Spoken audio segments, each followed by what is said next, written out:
चल रहा था प्रत्यय। प्रत्यय पिछली मैं बताई थी वे शब्दांश जो किसी शब्द के बाद में जुड़कर उसके अर्थ में परिवर्तन करते हैं प्रत्यय कहलाते हैं। देखो आज प्रत्ययों से संबंधित कुछ महत्वपूर्ण बातें, कुछ गिने चुने प्रत्यय ऐसे हैं जो किसी शब्द के साथ जुड़ते हैं तो संधि प्रक्रिया के दौरान पहले स्वर को प्रभावित करते हैं। तो प्रत्यय जुड़ने पर प्रारंभिक स्वर में होने वाला परिवर्तन, प्रारंभिक स्वर में कई बार परिवर्तन होता है। वो प्रत्यय कौन से हैं? ए, ई, य, इक, ए, ऐन, आइन। इनमें ज्यादातर इनसे संबंधित प्रश्न पूछे जाते हैं। ये संधि प्रक्रिया को प्रभावित करके और पहले स्वर में परिवर्तन करते हैं। जैसे पहला स्वर यदि ए हो तो इनमें से कोई भी प्रत्यय आने पर उस शब्द के साथ ए आ में बदल जाता है। ए, ई, ये, इक, ए, ऐन, आइन, ये प्रत्यय जिसके साथ भी जुड़ते हैं उस शब्द का पहला स्वर यदि ए हो तो पहला स्वर आ में बदलता है। जैसे मनु जोड़ ए, मनु शब्द है, इसमें ए प्रत्यय जुड़ा, इनमें से कोई एक, तो मैं के साथ प्रथम स्वर है ए। व्याकरण के अनुसार ए किसमें परिवर्तित होगा? आ में, तो मैं का क्या बन गया? मा, मानव।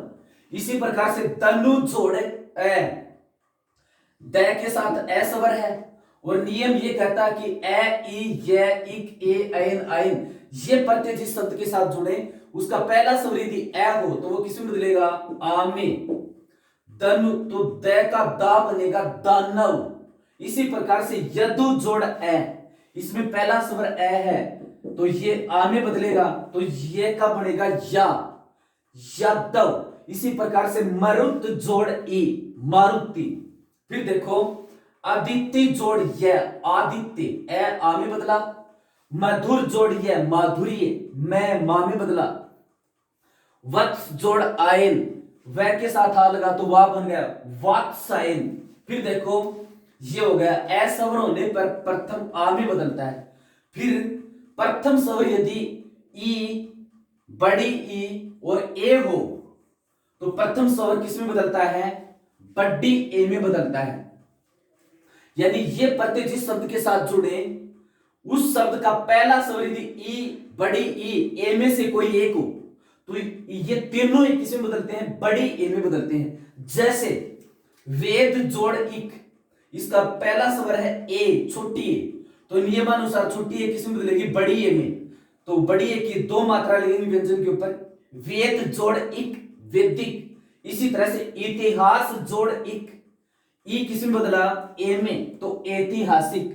एक जोड़ यह, एक के, ध्यान रहे एक में ए छोटी और एक के में ए बड़ी, क्योंकि यह प्रत्यय जुड़ने से फिर ये बड़ी होगी।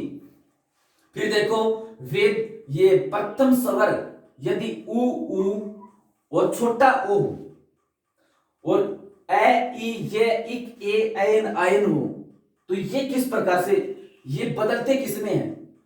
ए, उ और छोटा ओ होने पर ये बदलते हैं, इनमें से कोई भी एक प्रत्यय है तो ये तीनों ही बदलते हैं बड़े ओ में, बड़े ओ में। किस तरह से उद्योग जोड़ इक, उद्योग में प्रथम स्वर उ, नियमानुसार उ किसमें बदलेगा? ओ में, तो उ का ये बन गया ओ। औद्योगिक, औद्योगिक। इसी तरह से सुंदर जोड़ ये बन गया सौंदर्य। कुंती जोड़ ए, ये बन गया कुंती। फिर देखो प्रथम स्वर यदि री हो, जिस शब्द का प्रथम स्वर यदि री हो और इनमें से कोई भी प्रत्यय हो ए, ई, ये, इक, ए, ऐन, आइन, तो री बदलता आर में, आ और रे अलंत, री का बन जाता है आर। कैसे? ये गृहस्थ जोड़ यह, तो इसमें प्रथम स्वर री है, री किसमें बदला? आर में, तो ग का आ रे, आता रे ए के ऊपर चला गया। गृहस्थ जोड़ ये क्या बन गया? गारस्थ। ठीक है। अब देखो ये हिंदी के प्रत्यय हो गए, कुछ उर्दू के प्रत्यय देखते हैं, उनके एक दो उदाहरण। हिंदी भाषा में दूसरी भाषाओं के भी शब्द हैं, तो उर्दू के प्रत्यय कौन कौन से हैं? दार, दुकान जोड़दार, दुकानदार। इंदा, परिंदा, पर जोड़ इंदा, परिंदा।